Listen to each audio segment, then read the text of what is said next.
Hello everyone, welcome to my channel. So in this video, we are talking about the objective question of electrical transient, which is the third unit of your introduction to power quality and fact devices. So let's start. So here is your first question. A transient is defined as a fill in the blanks दिया हुआ है disturbance in the AC waveform that is describable as a sharp discontinuity of the waveform. तो ये simply ये जो question है ना वो ट्रांजिएंट के डिफिनीशन पे है। तो जो ट्रांजिएंट होता है वो किस टाइप का डिस्टरबेंस होता है, वन साइकिल, हाफ साइकिल, सब साइकिल या सुपर साइकिल। तो इसका करेक्ट ऑप्शन होगा सी, सब साइकिल, है ना। ये बहुत कम समय के लिए आता है। क्यों? क्योंकि आपको पता ट्रांजिएंट कब आता है, जब स्विचिंग होती है, लोड की स्विचिंग होती है, या फिर अगर इलेक्ट्रिसिटी फॉल होता है ना, लाइटनिंग की अगर प्रॉब्लम आती है, इस तरह के कंडीशन में ट्रांजिएंट आता है। तो ऑब्वियसली ये सब साइकिल होगा। सेकंड क्वेश्चन है, the transient occurring in the next cycle is considers an extension of the transient in the previous cycle. तो ये पूछ रहा है ऑप्शन सही है कि गलत है। ये कह रहा है कि जो ट्रांजिएंट अकर होता है नेक्स्ट साइकिल पे, वो क्या वो कंसीडर नहीं किया जाता है as a extension of the transient और इन द प्रीवियस साइकिल। तो क्या वो कंसीडर करते हैं कि नहीं करते हैं? तो इन्होंने कहा कि जो आपका क्वेश्चन उसमें कह रहा है कि कंसीडर नहीं करते हैं। तो ये बिल्कुल सही ऑप्शन है। हम जो होता है कि नेक्स्ट साइकिल को कंसीडर नहीं करते हैं as a extension of the transient previous cycle. ठीक है ना। थर्ड क्वेश्चन है, sub cycle transients are fill in the blank है to detect then fill in the blank to treat. तो देखिए जो सब साइकिल होता है वो क्या होता है, इजी होता है डिटेक्ट करना कि डिफिकल्ट होता है। तो जब जो सब ट्रांजिएंट होता है ना वो डिफिकल्ट होता है आपको डिटेक्ट करना, और डिफिकल्ट होता है ट्रीट करना। रीजन क्या है कि सब साइकिल कब आएगी हमें नहीं पता होता है ना। देखिए जो आपकी वन साइकिल है, हाफ साइकिल है या सुपर साइकिल है, वो हमें पता होती है कि अब आने वाली है, कितने देर में आनी है, क्या उसकी फ्रीक्वेंसी है। लेकिन देखो जब ट्रांजिएंट हमें नहीं पता है, ट्रांजिएंट अनवांटेड थिंग है, वो आ जाता है, आई मीन लाइटनिंग वगैरह की वजह से कभी भी आ सकता है। उसी हिसाब से आप देखोगे सब साइकिल भी आप जो होगी वो बहुत डिफिकल्ट हो जाएगी डिटेक्ट करना, और उसको ट्रीट करना भी, उससे बचना भी क्या हो जाएगा, एक डिफिकल्ट टास्क होगा। तो इसलिए इसका ऑप्शन नंबर बी जो होगा वो करेक्ट होगा। फोर्थ क्वेश्चन है, the occurrence of the sub cycle transient is. तो जो अकरेंस होगा सब ट्रांजिएंट का, अभी हम लोग बात किया, वो क्या होगा, रेंडम होगा। ऑब्वियसली देखो ये इवेंट क्या है, रेंडम इवेंट है। अगर ये ट्रांजिएंट इवेंट रेंडम है तो जो सब साइकिल होगा वो क्या होगा, वो भी रेंडम इन नेचर होगा। ट्रांजिएंट क्या है, फिफ्थ क्वेश्चन देखेंगे, transient are difficult difficult to detect because of them. तो क्यों ट्रांजिएंट होता है डिफिकल्ट, उसको पता लगाना डिफिकल्ट क्यों होता है, क्योंकि वो बहुत कम समय के लिए आता है। क्यों, है ना। सी ऑप्शन सही है। शॉर्ट ड्यूरेशन के लिए होता है ट्रांजिएंट, इसलिए उसको पता लगाना क्या होता है, एक डिफिकल्ट टास्क होता है। सिक्स नंबर क्वेश्चन देखिए, to detect the transient by the meter it should have proper fill in the blank है ना। ये कह रहा है कि अगर ट्रांजिएंट को डिटेक्ट करना हो अगर मीटर से, तो उसमें क्या होना चाहिए, प्रॉपर वे में उसमें क्या होना चाहिए। तो उसमें सैम्पलिंग रेट, आपको सैम्पलिंग रेट पता होनी चाहिए कि प्रेजेंट टाइम में क्या चाहे पैरामीटर्स क्या है, और ट्रांजिएंट आने वाला है तो पैरामीटर में कैसे चेंज हो रहा है। तो आपको क्या होनी चाहिए, सैम्पलिंग रेट आपको पता होनी चाहिए। सेवन नंबर क्वेश्चन देखिए, which of the following can not be consider as a transient. ये जो ऑप्शन दिया हुआ है इसमें से कौन सा होगा जो ट्रांजिएंट नहीं होगा। तो पहला होगा स्पाइक, दूसरा पावर पल्स, सर्ज और इंटरप्शन। तो देखिए इस जो इसमें से इंटरप्शन होगा ना वो ट्रांजिएंट के अंदर नहीं। स्पाइक्स मतलब क्या होता है कि सपोज करो कि किसी वी वोल्टेज पे चल आपका सप्लाई जा रहा है और सडन चेंज इन वोल्टेज हुआ है बहुत शॉर्ट ड्यूरेशन के लिए, तो वो स्पाइक होगा। पावर पल्स क्या, वो एक पल्स आ गई है ना, या एक इम्पल्स की तरह आ गया। सर्ज अगर आपके अंदर, ये सारे ट्रांजिएंट में आते हैं। इंटरप्शन क्या होता है, इंटरप्शन जो होता है वो आपके ट्रांजिएंट में कंसीडर नहीं किया। तो ऑप्शन डी इज करेक्ट। आठवां देखिए, the event like spike, bumps, power pulse, impulse and surge are refer as a. तो देखिए ये जो सेवेंथ और एट लगभग सेम क्वेश्चन है कि ये क्या होते हैं, है ना। कभी स्पाइक, पावर पल्स, इम्पल्स ये सब अगर आता है तो ये क्या होते हैं, ये ट्रांजिएंट होते हैं। क्यों? क्योंकि बहुत कम ड्यूरेशन के लिए आते हैं। यहाँ पे देखिए फिल इन द ब्लैंक है, उसके बाद लिखा है determine how the steady state system will response when under the influence of the applied voltage, है ना। तो देखिए अगर आप आर पैरामीटर की बात करो, एल पैरामीटर की या सी पैरामीटर की, इस दोनों को स्टडी स्टेट सिस्टम में आप इसको इवेलुएट करते हैं, इसको डिटरमाइन करते हैं, और ये बताता है कि what is the influence of the applied voltage. तो आपका all of the above option is the correct. Next कह रहा है कि which of this is the active element. इसमें से एक्टिव एलिमेंट कौन है ना। एक्टिव एलिमेंट क्या होता है, जो वो एलिमेंट एक्टिव एलिमेंट होता है जो पावर डिलीवर्ड करता है है ना, पावर को डिलीवर्ड करता है, उसको एम्पलीफाई करता है या रेक्टिफाई करता है। तो ये जो काम है वो बीजेटी ही है जिस ऑप्शन में जो करता है। देखिए रेजिस्टेंस तो नहीं करता। रेजिस्टेंस क्या होता है, ये property of rate oppose the current, एक प्रॉपर्टी होती है जो अपोज करता है करंट को। जो एल होता है वो क्या प्रॉपर्टी होती है, it is the property to rate of change, it's oppose the rate of change of current. Capacitor क्या करता है, it's oppose the rate of change of voltage, है ना। रेजिस्टेंस आपको बताया, it is oppose the rate of flow of current. तो ये जो होंगे एक्टिव एलिमेंट नहीं होंगे। बीजेटी क्या होता है, बीजेटी में दो डायोड से मिलकर बना होता है, ये आपको पता है। उसमें आप सैचुरेशन रीजन में, कट ऑफ रीजन में वर्क कराते हैं, तो वो एक एक्टिव एलिमेंट में आएगा। इसका ऑप्शन डी सही हो जाएगा। 11 नंबर क्वेश्चन में कह रहा है fill in the blank for allow the transient to damp out or to decay the steady state condition. इसमें से कौन सा ऐसा ऑप्शन है जो ट्रांजिएंट को डैम्प आउट करेगा? तो रेजिस्टेंस। देखो रेजिस्टेंस क्या, अभी हमने बात की कि resistance is a property that oppose the rate of that oppose the flow of current. तो अगर ये फ्लो ऑफ करंट को अपोज करा तो ये ट्रांजिएंट को भी क्या करेगा, अपोज करेगा, वो डैम्प आउट करेगा। वो है ना, ट्रांजिएंट जो हो रही है उसको नलीफाई करने को कोशिश करेगा और धीरे धीरे उसको जीरो की तरफ मूव कराएगा, है ना। एल और सी क्या होगा, एल और सी तो एक स्टोरिंग डिवाइस है और ये हो सकता है ये रेजोनेंस क्रिएट करके ट्रांजिएंट को इंक्रीज कर दे। तो एल और C is not a correct answer, R is your correct answer. 12 number question देखिए, which of the following component contribute the oscillatory nature in the system. इसमें से कौन है जो ऑसिलेटरी नेचर को पे जाता है? ऑसिलेटरी मतलब ऑसिलेटरी ट्रांजिएंट। दो तरह ट्रांजिएंट होते हैं ना, ऑसिलेटरी ट्रांजिएंट, इंपल्स ट्रांजिएंट, जो यूनिट फर्स्ट में आपको बताया जाता है। तो इसमें से कौन सा है जो ऑसिलेटरी ट्रांजिएंट के लिए रिस्पॉन्सिबल है? तो देखिए आर तो नहीं है, आर क्या करता है, रेजिस्टेंस हमने ऊपर देखा वो डैम्प आउट करता है। एल और सी करता है, वो ऑसिलेटरी ट्रांजिएंट के लिए रिस्पॉन्सिबल हो सकता है। तो फाइनली आप देखोगे इसका आंसर जो होगा बी करेक्ट होगा, एल एंड सी। ठीक है ना। 13 नंबर क्वेश्चन देखेंगे, विच of the following sequence is correct while solving the electrical transient related problem.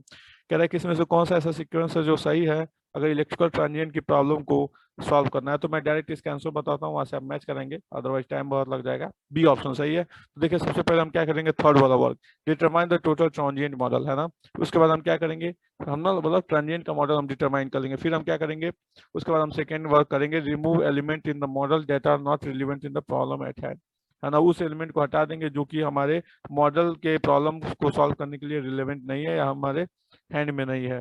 उसके बाद हम क्या करेंगे, उसके बाद हम मैथमेटिकल मॉडल डेवलप करेंगे ट्रांजिएंट सर्किट का, और फाइनली हम क्या करेंगे, देन हम सॉल्यूशन को डिराइव कर देंगे फॉर नीडी पैरामीटर, है ना। तो इस तरह से इसका देखेंगे, option number B is going to be correct.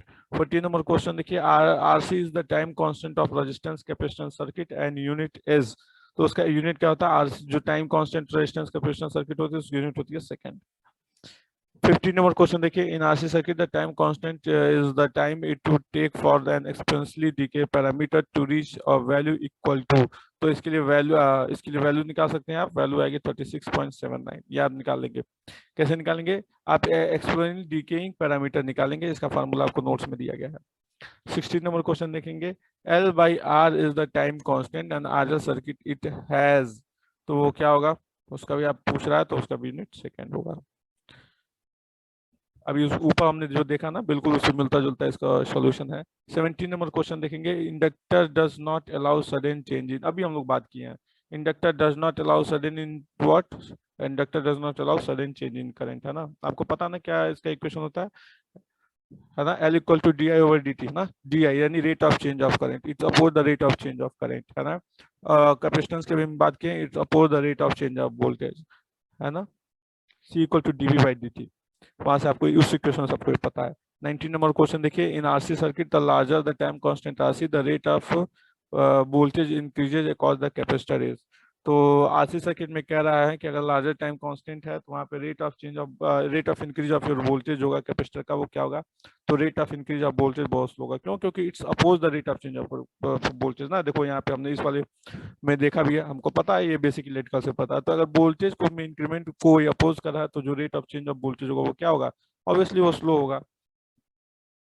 20 number question देखिए, इन उसके बाद फिल इन द ब्लैंक दिया, circuit the time constant indicate how quickly current can build up through an element when the switch is closed and also how slowly current will decay when the circuit is open। कह रहा है कि इसमें से कौन सा ऐसा element है जो इस टाइम जो जिसका टाइम जो कांस्टेंट ये इंडिकेट करता है कि जो करंट हो कितनी जल्दी बिल्डअप हो जाता है अगर आप स्विच को क्लोज करते हैं, और कितना जल्दी वो डीके हो जाता है अगर आप स्विच को ओपन करते हैं। तो इसका ऑप्शन क्या क्या सही होगा, इंडक्टिव इन नेचर। अगर आप करंट की बात कर रहे हो तो ऑब्वियसली इंडक्टिव इन नेचर। देखो हाउ क्विकली करंट, जब भी करंट की बात करोगे ना तो याद रखना इंडक्टिव इन नेचर। देखो इंडक्टर क्या होता है, भाई जो अभी हमने property L equal to D I by D T, तो ये उसके लिए रिस्पॉन्सिबल होता है करंट पैरामीटर के लिए। 21 नंबर क्वेश्चन देखेंगे, the parallel connection LC can not produce resonance under every circumstances.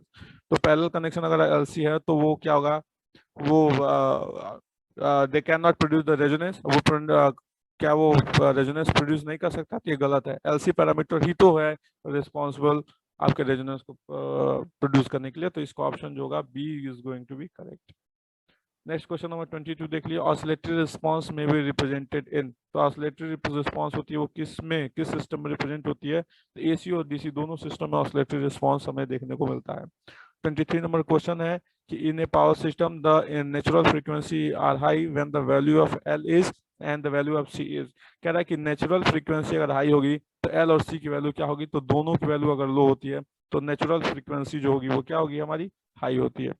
24 number question देखेंगे, the resistance of the various component that make up the power system is also high at the higher frequency due to. ये power system का आपका question है। ये कह रहा है कि अगर रेजिस्टेंस, जितने भी कंपोनेंट आप यूज कर रहे हैं उसके रेजिस्टेंस को अगर आप हाई रख रहे हैं अपने पावर सिस्टम में, and is also higher at higher frequency, और वो जो भी आपने रेजिस्टेंस रखा एक तो हाई रखा और फ्रीक्वेंसी बढ़ाने पे अगर रेजिस्टेंस की वैल्यू बढ़ रही है, इस पॉइंट को ध्यान देंगे। फ्रीक्वेंसी बढ़ाने पे अगर रेजिस्टेंस बढ़ता है तो ऑब्वियसली क्यों बढ़ेगा, वो स्किन इफेक्ट की वजह से, है ना। इसलिए हम कहते हैं कि डीसी सप्लाई होती है तो स्किन इफेक्ट नहीं होता है, क्योंकि फ्रीक्वेंसी क्या होती है, जीरो होती है। वहां से आप इसको इवेल्युएट करेंगे। 25 नंबर क्वेश्चन देखेंगे, the wavelength of a periodic waveform is given by. तो वेव फॉर्म का ये डायरेक्ट इक्वेशन होता है, आपको पता है, C divide by F. 26 number question में है, in the power system of the characteristic impedance depend on. तो कैरेक्टरिस्टिक इम्पीडेंस जो होता है पावर सिस्टम में वो किस पे डिपेंड करता है, एल और सी पैरामीटर पे डिपेंड करता है ना। R is not responsible for characteristic impedance, है ना। L and C is the parameter. तो what is the resonance in, जो रेजोनेंस होता है in circuit is characterize by higher impedance and resonant frequency की पैरेलल में कि सीरीज में, तो आपको पता है पैरेलल कनेक्शन। 28 नंबर क्वेश्चन देखेंगे, transformer draw inrush current is the range between fill in the blank and the time the normal full load current. वो पूछ रहा है कि जो आपका ट्रांसफार्मर होता है वो जो इनरस करंट ड्रॉ करता है उसका रेंज कहाँ से कहाँ तक होता है और कितने टाइम ड्यूरेशन के लिए। तो उसका जो इनरस करंट होता है वो लगभग बिटवीन 10 to 15 होता है for their normal full load current, है ना। तो इनरस करंट होगा वो 10 to 15% है उसका होगा, depending on the rating of the transformer. तो 29 नंबर क्वेश्चन देखेंगे, alternating current motor draw starting current at very between approx, then fill in the blank percentage and then also give the percentage of the normal full load current।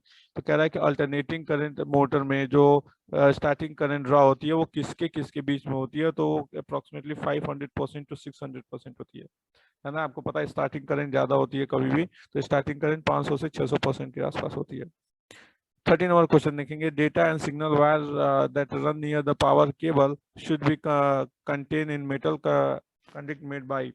तो किस चीज से मिलकर बना होता है डेटा और सिग्नल वायर, तो स्टील से मिलकर बना होता है ना। देखिए किसकी बात कर रहा है, data and signal wire that run near power cable. Power cable के बगल में जो डेटा और सिग्नल वायर होता है वो किसके बना होता है, तो स्टील के से मिलकर बना होता है। और उसका मेन रीजन ये होता है कि वो इंटरफेरेंस को अवॉइड करता है स्टील, इसलिए जनरली हम इसका यूज करते हैं। 21 नंबर क्वेश्चन सिंपल है, न्यूमेरिकल बेस है कि 50 ampere current flowing through a coil, inductance दिया हुआ, drop in 0 second, then the voltage generated across the coil. Simple ये इंडक्टर का फार्मूला लगा देंगे, आपको वहां से ये मिल जाएगा, है ना। L D I by D T आप इंटीग्रेट कर देंगे, करंट वैल्यू वोल्टेज निकाल देंगे, सिंपल काम है। 32 नंबर क्वेश्चन, इसका ऑप्शन नंबर सी है, इसको करके देखेंगे। अगर आपको नहीं आता ना आप कमेंट सेक्शन में पूछिए। Question number answer is C. 32 number question देखिए, electrical utility switch capacitor bank during peak load hours to offset the. Option क्या होगा, ये फिल इन द ब्लैंक दिया है, डिमांड ऑफ द लोड। तो देखो इलेक्ट्रिक, ये बोला इलेक्ट्रिकल यूटिलिटी स्विच कैपेसिटर, है ना। जो electrical utility switch capacitor bank है, पीक लोड आवर में उसका ऑफसेट क्या होता है, तो पीक लोड अगर होगा तो लैगिंग केवीआर डिमांड करता है ना। लैगिंग केवीआर करता है कब, ड्यूरिंग द पीक लोड। ठीक है ना। ये किस लिए हम यूज करते हैं, पावर फैक्टर कॉम्पनसेशन के लिए यूज करते हैं, इस वजह से लैगिंग केवीआर हम यहाँ पे यूज कर लेते हैं। तो नेक्स्ट क्वेश्चन देख लीजिए 34, सोर्स ऑफ ट्रांजिएंट वोल्टेज। तो what is the source of transient voltage, देखिए ऑप्शन दिया हुआ है lightning, switching load on off और interruption of the fault circuit, all of the above. तो इसका ऑप्शन हो जाएगा ऑल ऑफ द अबव। देखिए इस वीडियो के स्टार्टिंग में बताया कि ट्रांजिएंट का मेन रीजन होता है lightning, switch on end of load, interruption of the fault circuit, अगर कहीं फॉल्ट आता है तो देखेंगे चारों ऑप्शन इसका सही होगा। नेक्स्ट क्वेश्चन 35 देखेंगे, the fault current are interrupted by over current device such as. तो ये कह रहा है फॉल्ट करंट अगर इंटरप्ट होता है बाय ओवर करंट डिवाइस, किसकी वजह से, सर्किट ब्रेकर की वजह से, फ्यूज की वजह से, दोनों की वजह से, किसी वजह से नहीं। तो ये सर्किट ब्रेकर और फ्यूज दोनों रिस्पॉन्सिबल होते हैं। तो इसी के साथ क्वेश्चन नंबर 36 आप देखेंगे। 36 कहता है lightning is the potent source of. तो लाइटनिंग होता है वो किस टाइप का सोर्स होता है, वो लो फ्रीक्वेंसी ट्रांजिएंट होता है, हाई फ्रीक्वेंसी ट्रांजिएंट होता है, इम्पल्स ट्रांजिएंट। तो सबसे पहले तो वो इम्पल्स ट्रांजिएंट ही होता है, उसमें कोई डाउट नहीं है। और दूसरा हाई फ्रीक्वेंसी ट्रांजिएंट होता है, वो सडन मूवमेंट के लिए आता है और वो चला जाता है। ऐसा नहीं है कि ऑसिलेटरी ट्रांजिएंट की तरह वो डैम्प आउट करे, है ना। इसके लिए आप देख लेंगे। नेक्स्ट है 37 नंबर क्वेश्चन। इसका इस टाइप का क्वेश्चन हमने ऊपर देखा, ट्रांसफार्मर ड्रा। ये किस टाइप का current, surge current, index current, surge current. तो क्या, when switch on the range between. तो देखिए ट्रांसफार्मर जो होगा इंडक्स करंट ड्रॉ करता है जब उसको स्विच ऑन करते हैं रेंज बिटवीन 10 to 15। ऊपर हमने एक इस पे ऑब्जेक्टिव क्वेश्चन देखा है, उसको देखेंगे। 38 नंबर क्वेश्चन देखेंगे, device which draw index current when switch on. तो कौन सा डिवाइस है जो इंडक्स करंट ड्रॉ करता है स्विच ऑन करने के समय। तो ट्रांसफार्मर तो करता ही, हमने देखा। इसके साथ साथ फ्लोरोसेंट लाइट जो होता है वो भी करता है। तो इसका फाइनल जो ऑप्शन होगा वो सी होगा, करेक्ट। नेक्स्ट क्वेश्चन 39 देखेंगे, AC motor draw starting current that very between. तो इसका भी हमने एक देख लिया, यहाँ पे एसी मोटर लिखा हुआ, ऊपर लिखा हुआ था सिंक्रोनस मोटर। तो इसका ऑप्शन 500 to 600%, है ना। इसका ऑप्शन सी होगा, करेक्ट हो जाएगा। 40 नंबर क्वेश्चन देखेंगे, capacitor are used to provide. जो कैपेसिटर होता है वो किस लिए प्रोवाइड होता है, फिल इन द ब्लैंक है। Power to correct the power factor. तो ये क्या करता है, रिएक्टिव पावर प्रोवाइड करता है ना। ये रिएक्टिव पावर देगा तभी तो क्या होगा, रिएक्टिव पावर कंपनसेशन होता है ना। तो आपको पता है रिएक्टिव पावर। 41 नंबर क्वेश्चन देख लेंगे, advantage of using your capacitor bank in a power system. क्या एडवांटेज है कैपेसिटर बैंक का, कि losses are low in static capacitor. बिल्कुल सही बात है। देखो स्टैटिक डिवाइसेस लॉसेज लो होगा ही। Do not require the foundation for installation, obviously no foundation required because it is the static device. और ठीक है, इसकी साइज भी उस तरह का नहीं होता है। बल्कि सी नंबर क्वेश्चन देखेंगे, they are light weight so it can be easily install. ये भी ऑप्शन सही है, अभी मैंने बात किया कि बल्कि नहीं होता है। तो option D is finally going to be correct. So what is the full form of PIV. PIV is the peak inverse voltage, आपको पता है फर्स्ट ईयर से ही। What is the full form of SCR, ये आपको पता है। SCR का फुल फॉर्म क्या होता है, पावर इलेक्ट्रॉनिक्स, आपको पता है। What is the full form of your SCR, this is the silicon control rectifier. तो इसका ऑप्शन बी सही हो जाएगा। क्वेश्चन नंबर 44 देखेंगे, device used for over voltage protection. Over voltage protection के लिए आप क्या करते हैं, आइसोलेशन ट्रांसफार्मर भी यूज करते हैं, सर अरेस्टर भी यूज करते हैं, और क्लैंपिंग डिवाइस भी यूज करते हैं। तो all of the above, all are above used for the over voltage protection. Next 45, ये भी आपके सिलेबस में है, क्रॉबर डिवाइसेस के बारे में आपको डिस्कस किया गया। तो उस पे क्वेश्चन है कि crowbar devices are normally, open device होता है, क्लोज डिवाइस होता है, which conduct during over voltage transient. तो ये क्या होता है, एक ओपन डिवाइस होता है। क्लैंपिंग डिवाइस, है ना, क्रॉबर डिवाइस के बाद clamping device. Clamping device for AC circuit are commonly non linear resistor, है ना। क्लैंपिंग डिवाइस क्या होता है, नॉन लीनियर रजिस्टर होता है। 47 नंबर क्वेश्चन देखेंगे, the fundamental principle of over voltage protection of load equipment are. तो फंडामेंटल प्रिंसिपल क्या होता है ओवर वोल्टेज प्रोटेक्शन का। ऑप्शन ए है limit the voltage across sensitivity installation, B है कि divert the surge current away from the load, C है bond ground reference together at the equipment, all of the above. तो इसका जो option होगा all of the above is going to be correct answer. Question number 48 देखिए, full form of TVSS. TVSS का full form transient voltage source suppressor. और 49 number question है, strategy of the utility of decrease the impact of lightning. तो ये कह रहा है कि व्हाट इज द, क्या इसमें स्ट्रेटजी है जो कि डिक्रीज करे इम्पैक्ट ऑफ लाइटनिंग का। तो आइए आप शील्डिंग करिए, लाइट अरेस्ट यूज करिए, लो साइड सर्ज यूज करिए। तो आप देखेंगे सारे आंसर सही हैं। सो what is the full form, ASD. ASD means adjustable speed drive, है ना। ये भी आपने पढ़ा हुआ है ड्राइव्स वाले सब्जेक्ट में। So this is all about this video. In the next video, we are talking about the objective question of the unit 4 and 5. That is the your fact devices and harmonic. So thank you for watching this video. Thank you all.